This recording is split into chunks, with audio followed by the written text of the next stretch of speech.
Bom dia, nós vamos estar falando sobre a América Portuguesa hoje, né?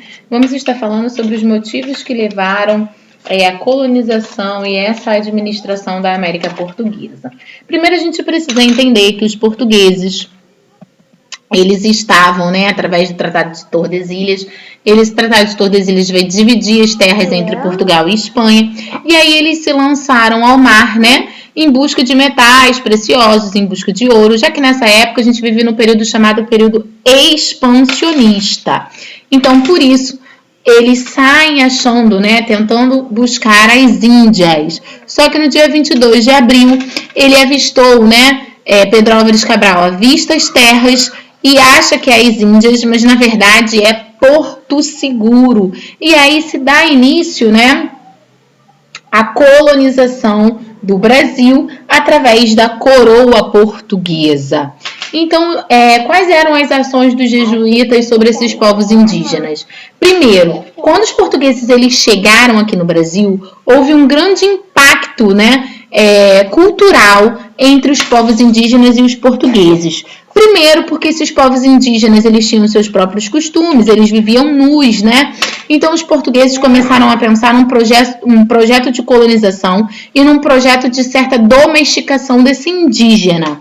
Então, nesse processo de colonização e domesticação, o indígena ele passou a ser a mão de obra da coroa portuguesa e aí ele passou a ser catequizado. Então, trouxeram-se padres, né, lá de Portugal, para ensinar a esses indígenas como eles deveriam se comportar e a religião que eles deveriam seguir. Então, esses jesuítas criaram aldeamentos que reuniam os grupos indígenas que eram explorados pelo trabalho agrícola, já que a mão de obra, né, inicial da coroa portuguesa era mão de obra indígena, e eles viviam aí intercalando as suas atividades religiosas e a catequização. Então, a intenção era fazer com que o índio ele absorvesse essa cultura do europeu, a administração colonial. Os estudos recentes sugerem que as capitanias hereditárias foram organizadas segundo o mapa ao lado. O que são as capitanias hereditárias? Eram loteamentos, né, grandes loteamentos, que eram dados, né, a pessoas, né, principalmente influentes da coroa portuguesa, para a sua própria administração. Então, na administração, o governo português vai dividir os territórios nas chamadas capitanias hereditárias.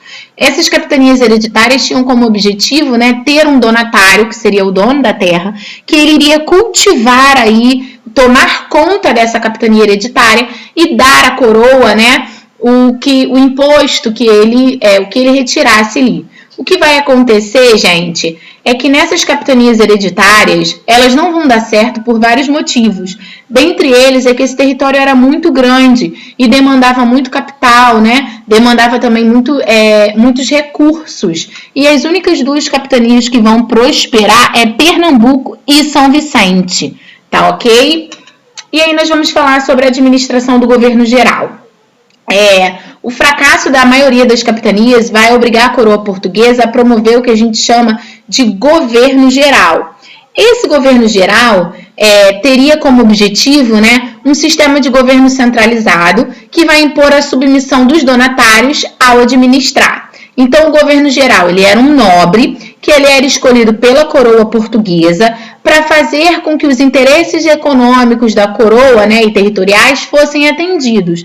Era como se fosse um membro, né, que trabalhava para a coroa. Então, isso vai fazer com que o Estado português se aproxime, né, do Brasil. Nós vamos ter, principalmente lá naquelas capitanias, o próspero comércio de açúcar, né? A gente começa a ter no Brasil como mercado exportador a economia açucareira. Para essa economia açucareira, nós vamos precisar de uma nova mão de obra, já que o indígena, né, a mão de obra indígena, ela vai entrar em decadência por diversos motivos, inclusive porque esses contatos entre europeus e portugueses vão fazer com que esses indígenas, ou entre europeus e indígenas, vão fazer com que esses indígenas acabem sendo extintos da sociedade por vários motivos, dentre eles epidemias, mas também pelo uso de armas e forças físicas. Então a gente vai precisar de uma nova mão de obra e aí a gente começa a escravização indígena. Foi no Nordeste colonial que se instalou a primeira empresa agrícola de exportação, que era o plantio da cana-de-açúcar. Através do plantio de cana-de-açúcar, a gente tem a prática, né, econômica do chamado plantation. O que era o plantation? O plantation ele era o tripé da economia e se baseava na monocultura, na mão de obra escrava e na exportação. Ou seja, esse escravo, né, ele era a mão de obra utilizada. A monocultura é a cultura de um único produto, que seria o açúcar, e a exportação é porque essa economia era voltada para o mercado exportador, ok? E aí, né, a gente fala que as duas capitanias que prosperaram eram justamente por causa dessa plantação de açúcar.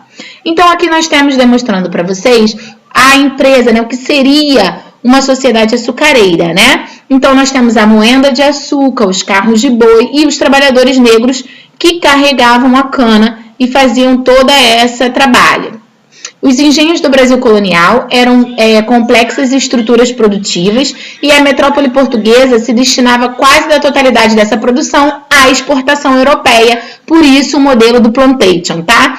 Visando sempre manter equilibrada a sua balança comercial, e um dos pilares de sustentação era, obviamente, o mercantilismo, que a gente já falou nas outras aulas. A União Ibérica, gente, vai ser um acordo, né, que havia dificultado os negócios com os holandeses. E aí os holandeses compravam sal extraído do Brasil, assim como o açúcar, que eles refinavam e vendiam na Europa para poder ter lucros. Então, para recuperar o acesso a esses produtos, eles tentaram 2 vezes invadir a Bahia. E essas tentativas foram rasteadas pelos navios luso-espanholos. O que vai acontecer, gente, é que essa escravidão africana, né, esse sonho de alcançar a liberdade e o desejo, vai fazer com que esses grupos lutem muito pela sua liberdade. Então, a gente sabe que a escravidão ela não foi um momento fácil da sociedade. Esses escravos, eles sofriam muitos castigos físicos, né? E aqui nós vamos ter a criação dos quilombos como uma estratégia de resistência. Os quilombos eram os locais que esses negros refugiados viviam, e o quilombo mais conhecido foi o chamado Quilombo de Palmares.